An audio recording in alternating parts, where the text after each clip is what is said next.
নমস্কার বন্ধুরা, আশা করি আপনারা সবাই ভালো আছেন। আজ আমি আপনাদের নিয়ে এসেছি এমন একটি জায়গায় যেখানে একসাথে মিলেছে আধ্যাত্মিকতা, প্রাকৃতিক সৌন্দর্য এবং অপূর্ব শান্ত পরিবেশ। অম্বুজা সিমেন্ট প্ল্যান্ট উপরবাহীর কলোনির মধ্যে অবস্থিত শান্তি দেবস্থানামের এই সুন্দর ভ্রমণে আপনাদের স্বাগত। চলুন আজ ঘুরে দেখি এই মনোমুগ্ধকর মন্দির এবং এর চারপাশের অপরূপ পরিবেশ। এই দিকের এটা হলো মন্দিরের পাঁচিল, এখান থেকে শুরু।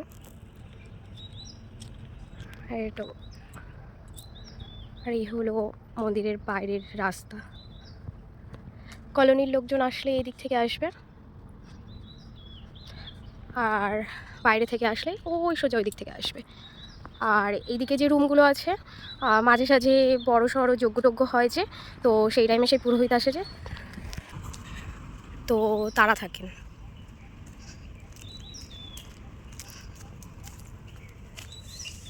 মন্দিরের পাঁচিল স্টার্ট এখান থেকেই। তো এই যে অম্বুজা সিমেন্ট প্ল্যান্টের কলোনির ভেতরে এত সুন্দর একটি মন্দির আছে, সেটা কি আগে জানতেন আপনারা? আর সেই জন্যই আপনাদের নিয়ে চলেছি এই মন্দিরের এক শান্ত ও মনোমুগ্ধকর ভ্রমণে। এই যে চারপাশের সবুজ পরিবেশ, পরিচ্ছন্ন পথ এবং মনোমুগ্ধকর আলোয় সাজানো এই মন্দির প্রাঙ্গণ সত্যিই মনকে শান্ত করে দেয়। আর ভিডিও শেষে থাকছে এই মন্দিরের সবচেয়ে সুন্দর অংশ, তাই শেষ পর্যন্ত দেখুন, ভিডিওটি স্কিপ না করে।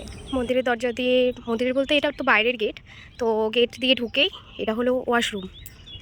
এখন ধীরে ধীরে মন্দিরের দিকে এগিয়ে যাচ্ছি, আর দুই পাশের পরিচ্ছন্ন বাগান এবং সুন্দর হাঁটার পথ এই জায়গাটিকে আরও মনোরম করে তুলেছে। চারপাশে এত সুন্দর পরিবেশ যে এখানে কিছুক্ষণ দাঁড়িয়ে থাকলেই মনটা অন্যরকম ভালো হয়ে যায়। শহরের কোলাহল থেকে দূরে এমন নিরিবিলি পরিবেশ সত্যিই প্রশংসার যোগ্য। এখন সামনে দেখতে পাচ্ছেন শান্তি দেবস্থানামের মূল মন্দির। দূর থেকে যেমন সুন্দর লাগে, কাছে থেকে এর সৌন্দর্য আরও অনেক বেশি অনুভব করা যায়। চারপাশে শান্ত পরিবেশ আর প্রকৃতির সৌন্দর্য যেন এই জায়গাটিকে আরও পবিত্র করে তুলেছে। এদিকে স্কুলের কোম্পানি বাস টাস থাকে। আর এই যে এটা হলো ওয়াশরুম, আর এটা হলো মেনলি পার্কিং এরিয়া, বাস টাসও থাকে, এই হলো ব্যাপার। এই যে সামনে যে ছোট্ট গেটটা দেখতে পাচ্ছেন, এই গেটটা আগে খোলা থাকতো। মেন গেট দিয়ে প্রবেশ করে এই গেট দিয়ে সোজা মন্দিরে যাওয়া যেত খুব সহজভাবে।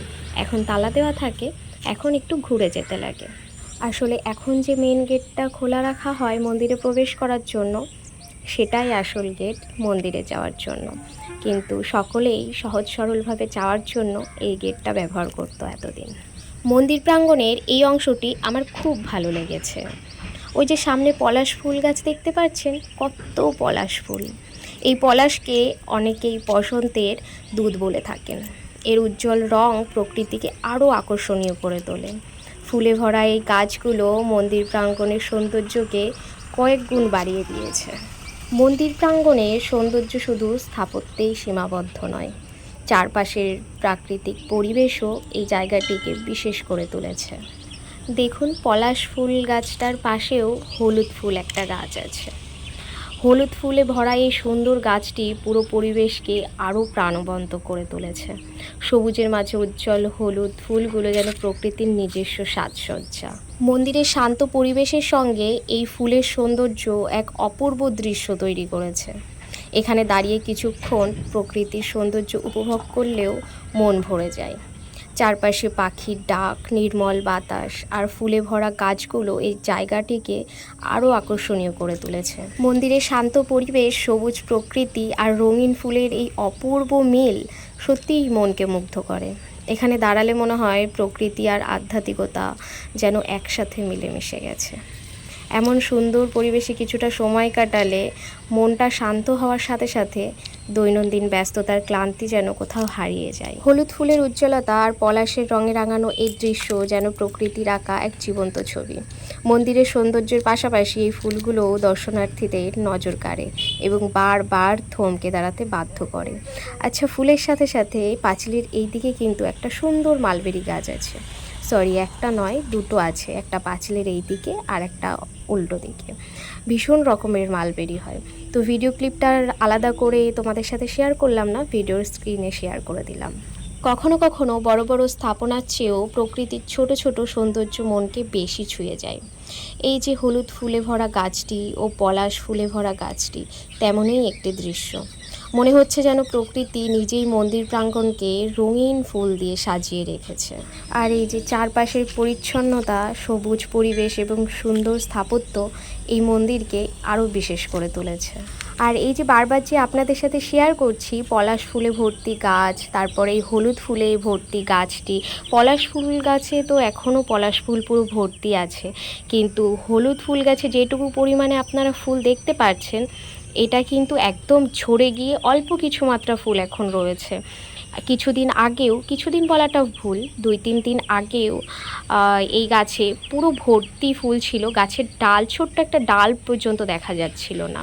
কিছুদিন আগেও এই গাছ ভর্তি ফুল ছিল তখন কিন্তু আমি ভিডিও রেকর্ড করেছিলাম আপনাদের সাথে শেয়ার করার জন্য, কিন্তু মন্দিরের ভেতরে যে ভিডিওগুলো বানিয়েছিলাম সেটা খুব একটা ভালো ওঠেনি, যেহেতু তাই ভাবলাম আবার নতুন করে সুন্দর করে ভিডিও রেকর্ড করে তারপর আপনাদের সাথে শেয়ার করব। আর সেই কথাটা একটা বৌদি শুনে তখন বলেছিল 2 দিনে কিন্তু ফুল ঝরে পড়ে যাবে, তার আগেই ভিডিও করার হলে করে নাও, এই সুন্দর দৃশ্যটি ভিডিওতে কিন্তু না হলে ক্যাপচার করতে পারবে না। আমি ভাবতেই পারিনি যে 2 দিন বাদেই আমি গেছিলাম, আর 2 দিন বাদে যাওয়াতে মানে যেখানে আমি পুরো গাছ ভর্তি ফুল দেখেছিলাম 2 দিন পর গেলাম তো গিয়ে দেখি একদমই ফুল নেই, শুধু এখন তো বিশেষ করে বেশি করে ডাল দেখা যাচ্ছে। আর এই যে এই পাশের যে গাছগুলো দেখতে পাচ্ছেন আপনারা, এইখানে নানান রকমের ফুল গাছ লাগানো থাকে, আর এখন তো ধরতে গেলে পুরো খালি দেখছেন, কারণ কিছুদিন আগেই ছাঁটাই করেছে আর কি, যাতে গাছগুলো আবার সুন্দর করে গ্রোথ হয়।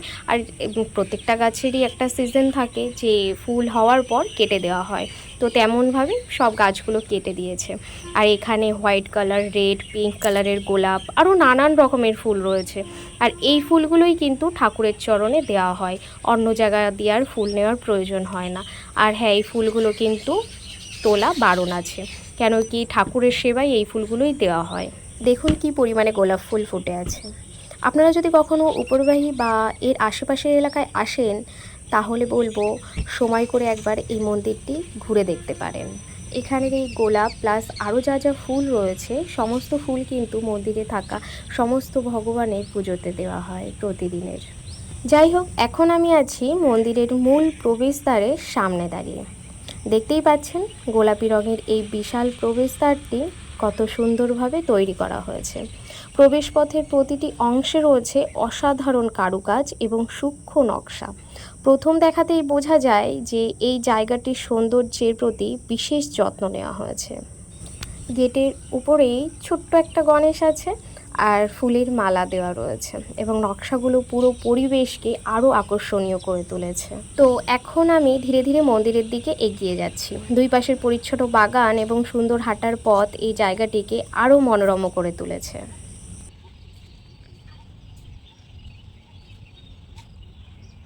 এই হলো এক পাশের জায়গা, জুতো রাখার জায়গা আছে এখানে, ওখানে জল নেওয়ারও জায়গা রয়েছে। আর ওই দিক থেকে যে আসলাম সুন্দর গাছ, এই যে ফুল ভর্তি ছিল যেখানে, এখন আর নেই।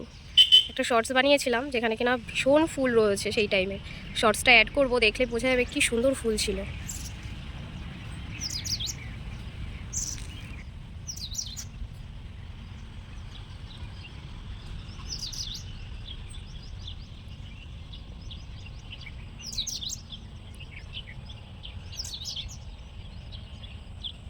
পরিবেশটা ভীষণই সুন্দর, কিন্তু এই রোদের মধ্যে ভিডিও করা যে কি সমস্যা হচ্ছে সে একমাত্র নিজেই বুঝছি। কিন্তু আবার কবে সকালে এসে ভিডিও করতে পারবো, তোমাদের সাথে শেয়ার করতে পারবো জানা নেই। তো তাই জন্য দেখলাম চলো, একদিন এসেছিলাম বিকেলের দিকে ভিডিও করেছিলাম, তো দেখলাম অতটা ভালো লাগছে না। আর এই দুটো গাছের ফুল দেখে মনে হলো এই ফুল থাকাতে থাকাতে ভিডিও একটা বানিয়ে নিই, এগুলো নিয়েই বেশি সুন্দর লাগছে। আর সেদিন বিকেলে যে ভিডিওটা বানিয়েছিলাম অতটা ভালো লাগছিল না বলে ভাবলাম চলো সকালের দিকে একদিন গিয়ে ভিডিও বানিয়ে নেওয়া যাক। তো এই হলো এক পাশ, আর এই হলো আর এক পাশ মন্দিরের। নিচে কত সুন্দর সুন্দর পাথর দেওয়া, ছোট ছোট গাছ।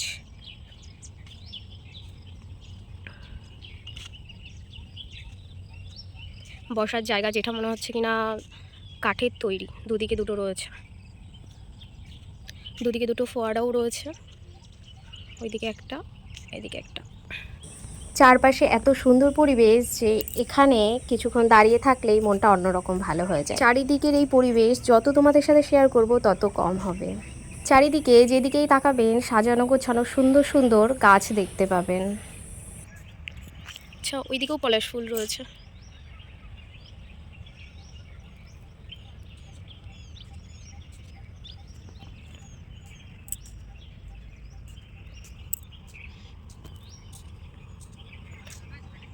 আগে চটজলদি এখান দিয়ে আসা হতো, আর এখন সেটা ঘুরে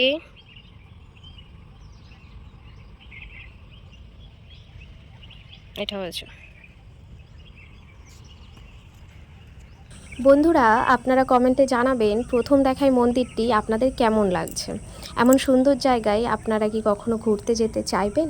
অবশ্যই জানাবেন। চলো প্রথমে এদিকটা দেখিয়ে দিই। অনেকেই এখানে এসে কিছু সময় নীরবে বসে থাকেন এবং মানসিক শান্তি অনুভব করেন। এমনিই আমরা প্রত্যেকেই ধরতে গেলে মন্দিরে কিছু সময়ও যদি থাকি, আলাদা এক শান্তি অনুভব হয়। এই যে চারপাশটা যে এতটা সুন্দর লাগছে, এইগুলোর অবদান কিন্তু শুধুমাত্র যারা এর পরিচর্যা করে। এখানেও জুতো রাখার র্যাক রয়েছে, অনেক কিছু নতুন চেঞ্জ হয়েছে আর কি। এই দিক দিয়ে মন্দিরের পেছন দিকটা, পেছনেও কিছুটা জায়গা আছে। চলো আগে ওই দিকটা দেখিয়ে নিই, তারপর যাবো উপরে উঠবো মন্দিরের। এই পবিত্র স্থানটির প্রতিটি কোণ যেন ভক্তি, বিশ্বাস এবং আধ্যাত্মিকতার এক অপূর্ব বার্তা বহন করে। এখানে এসে সত্যিই মনে হয় জীবনের সবচেয়ে বড় শক্তি হলো ঈশ্বরের প্রতি বিশ্বাস এবং অন্তরের ভক্তি। আচ্ছা, এই মন্দিরে যদি কেউ আগে এসে থাকেন তাহলে অবশ্যই কিন্তু একটা কমেন্ট করে জানাবেন। আর মন্দিরের এইদিকে রয়েছে যে এখানে হয় বড়সড় যজ্ঞ হয়, পুজো হয়েছে, এর মধ্যে হয়। এখন আমার ভিডিওটি যে বন্ধুরা দেখছেন সেই বন্ধুদের জন্য ভগবানের কাছে শুধু এইটুকুই চাইবো, ভগবানের আশীর্বাদ যেন আপনাদের এবং আপনাদের পরিবারের উপর সর্বদা বজায় থাকে। সকলের জীবনে সুখ, শান্তি, সুস্বাস্থ্য, সমৃদ্ধি আসুক, এই প্রার্থনাই করি। এটার ওইদিকেও জায়গা রয়েছে, এত তো ঘুরে দেখানো সম্ভব না।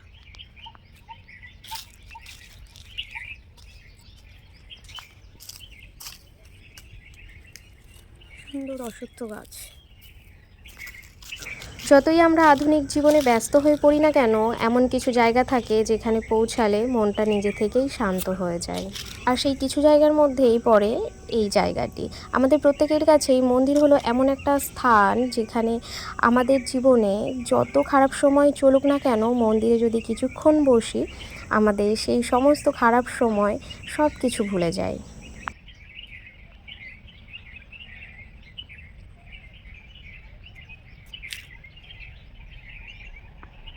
পুজোর বাসন টাসন এখানে মাজা হয়, পুজোর জল টল। এই যে এখান থেকে ওঠার সিঁড়ি আছে ওপরে।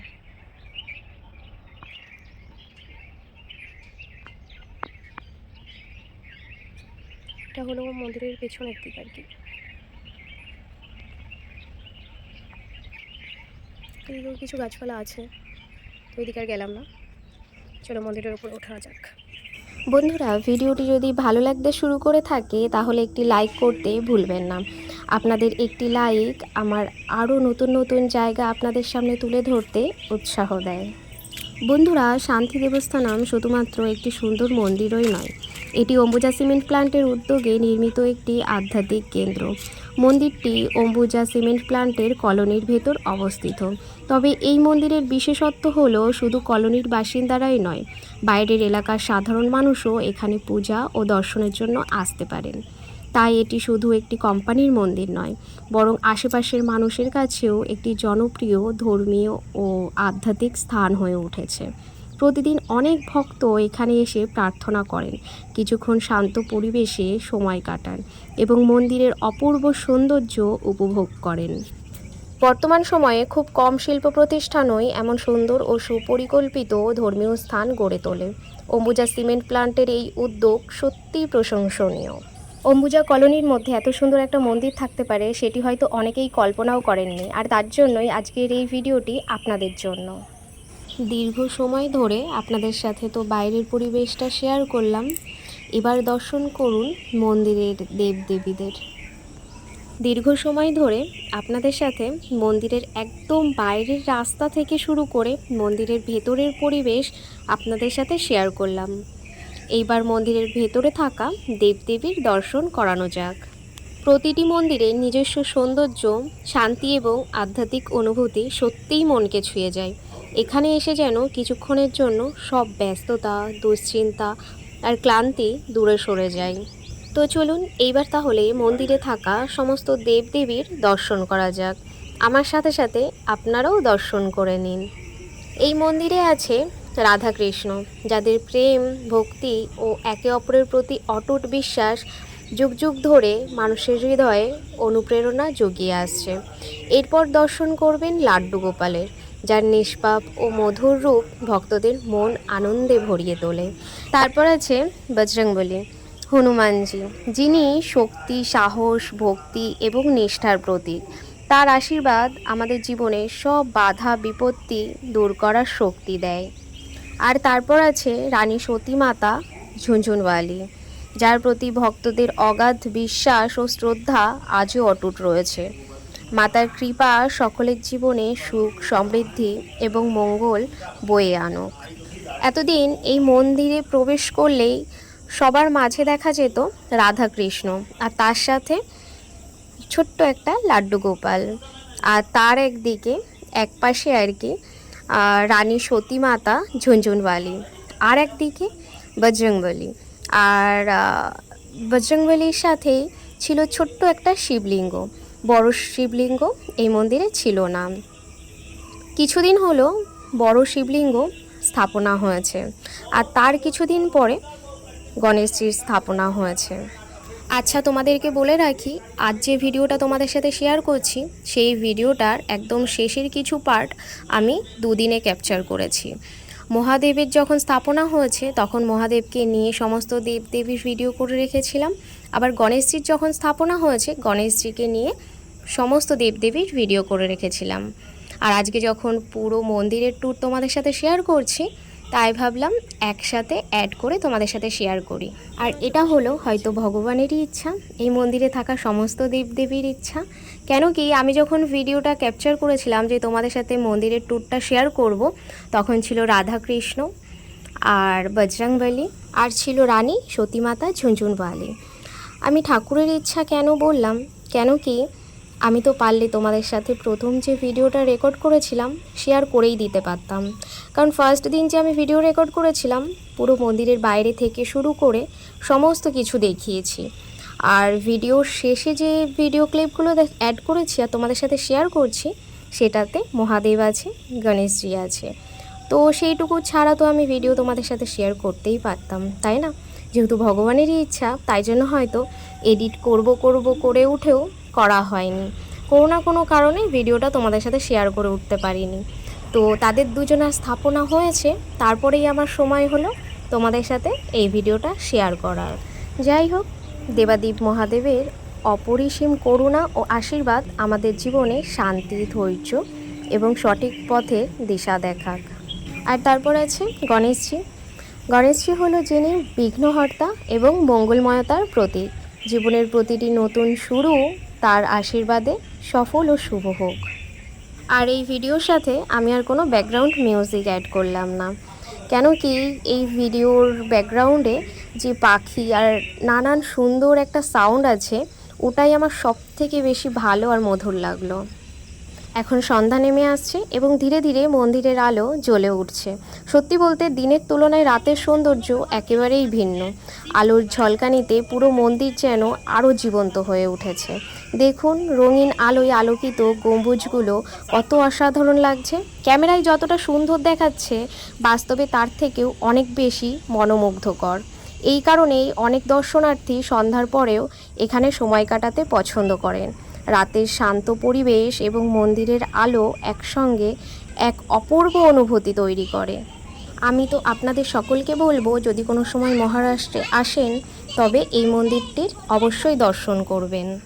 আজকের এই ভ্রমণে আমরা দেখলাম শুধু একটি মন্দির নয়, বরং এমন একটি স্থান যেখানে শান্তি, ভক্তি এবং প্রকৃতির সৌন্দর্য একসাথে মিলেমিশে গেছে।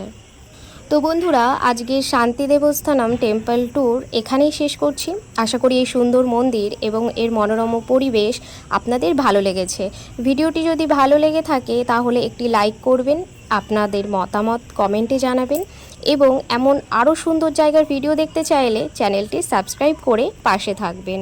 সবাই ভালো থাকুন, সুস্থ থাকুন, আর আমার সাথে সাথে সবশেষে একবার অবশ্যই বলুন জয় শ্রী রাধে কৃষ্ণ, জয় লাড্ডু গোপাল, জয় শ্রী গণেশ, হর হর মহাদেব, জয় বজরংবলী, জয় ঝুনঝুনওয়ালি রানী সতী মাতা। আপনাদের সকলকে অসংখ্য ধন্যবাদ আমার পুরো ভিডিওটাতে সাথে থাকার জন্য আর পুরো ভিডিওটি দেখার জন্য। আবারও বলছি, সকলে ভালো থাকবেন, সুস্থ থাকবেন। রাধে রাধে। হরে কৃষ্ণ।